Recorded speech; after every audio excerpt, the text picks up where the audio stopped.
চাইছে, আমরা বাইরে একটা অ্যাম্বুলেন্স চাইছি, ওরা বলছে 5,000 টাকা। এবং সবচেয়ে আশ্চর্যের বিষয়, আমরা যখন তাদেরকে বলছি যে আমাদের লাশটা চিটাং মেডিকেল থেকে নিয়ে যেতে হবে, তারা বলছে না ভাই আমরা ওখানে যাবো না, আপনারা কেন আসবেন না? ওরা বলছে ভাই আমরা যদি ওইখানে যাই তারা আমাদের উপরে অমানবিক নির্যাতন চালায়। অর্থাৎ ওরা যে সিন্ডিকেটটা এত বেশি শক্তিশালী চট্টগ্রামের মধ্যে, তাদের যে সমিতির অ্যাম্বুলেন্সগুলো আছে এগুলোর বাইরে কোনো অ্যাম্বুলেন্সই তারা এখানে প্রবেশ করতে দেয় না। যদি ভুলক্রমে কোনো অ্যাম্বুলেন্স আসে তাহলে তাদের উপর নির্যাতন চালানো হয়। আজকে সকালে আমরা এটা প্রতিবাদে আমাদের আরও কয়েকজন ভুক্তভোগী ছিল, তারা সহ আমরা যখন ওইখানে যাই, আমরা তাদেরকে বলি যে আপনারা তো নির্দিষ্ট ভাড়া নিচ্ছেন না, এবং তারা এক পর্যায়ে এটা তো অস্বীকার করেছে এবং এক পর্যায়ে তারা বলছে তারা অ্যাম্বুলেন্স সেবা বন্ধ করে দিবেন। তো আমরা বললাম যে কেন আপনি অ্যাম্বুলেন্স সেবা বন্ধ করে দিবেন? এটা তো সিএনজি না যে বাস না যে আপনি বন্ধ করে দেবেন, এটা একটা সেবামূলক প্রতিষ্ঠান। আপনারা নিজেই বলছেন যে এটা আপনার সেবামূলক প্রতিষ্ঠান, এটা আপনারা কেন বন্ধ করে দিবেন? এক পর্যায়ে তারা আমাদের গায়ে হাত তুলে, সকালবেলা আমাদের সাথে অনেক মিডিয়া কর্মী ছিল, সকালবেলা তারা হাত তুলেছে এবং আগেও আপনাদের উপস্থিতিতে আমাদের 2 জন কর্মীর উপরে তারা অ্যাটাক করেছে।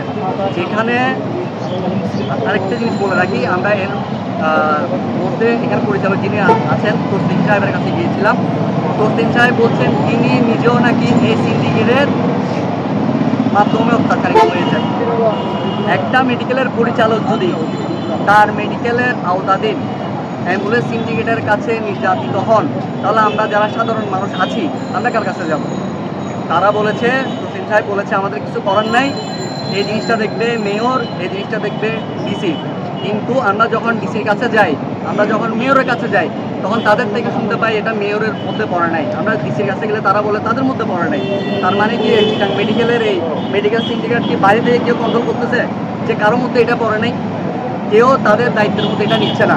আমরা বারবার বলছি এটার পিছনে কারা আছে আপনারা আমাদেরকে বলেন, কারা আছে বলেন, কোন রাজনৈতিক দল আছে বলেন, কিন্তু তারা কেউ এটা বলতে রাজি নয়। আপনাদের উদ্দেশ্যে আমরা বলতে চাই, এখানে যারা বিশেষ করে পাবলিক যে হাসপাতালগুলো আছে, এখানে সাধারণত নিম্নবিত্ত বা গরিব মানুষগুলো আছে, আমরা দেখতে পাই একটা মানুষ মারা যাওয়ার পরে সে লাশ নিয়ে যাবে তার বাড়িতে, 5-6 হাজারের ভাড়া যখন তার থেকে 10,000 15,000 চায়, তখন সেই পরিস্থিতিতে ওই মানুষটার মতো মানে অসহায় আর কেউ থাকতে পারে না। আমরা ইনশাল্লাহ এই সিন্ডিকেট আমরা ভাঙবো, এবং এটার জন্য আমরা কতটুকু যেতে হয়, কতটুকু কী করতে হয় সেটা আমরা ইনশাল্লাহ দেখবো। এবং সবচেয়ে বড় কথা, ওরা যে খুব বেশি শক্তিশালী সেটা আপনারা নিজেরাও দেখেছেন। এখানে প্রশাসনের উপস্থিতিতে সবাই এখানে ওসি আসছেন, পাকিস্তানে ওসি আসছেন, এখানে প্রায় আমরা দেখি 50-60 জনের মতো পুলিশ আসছে। ওদের সামনে আমাদেরকে তারা অ্যাটাক করছে। তো ওদের সামনে যদি আমাদেরকে তারা অ্যাটাক করতে পারে, তাদের ভিতরে আমার কেমন আমরা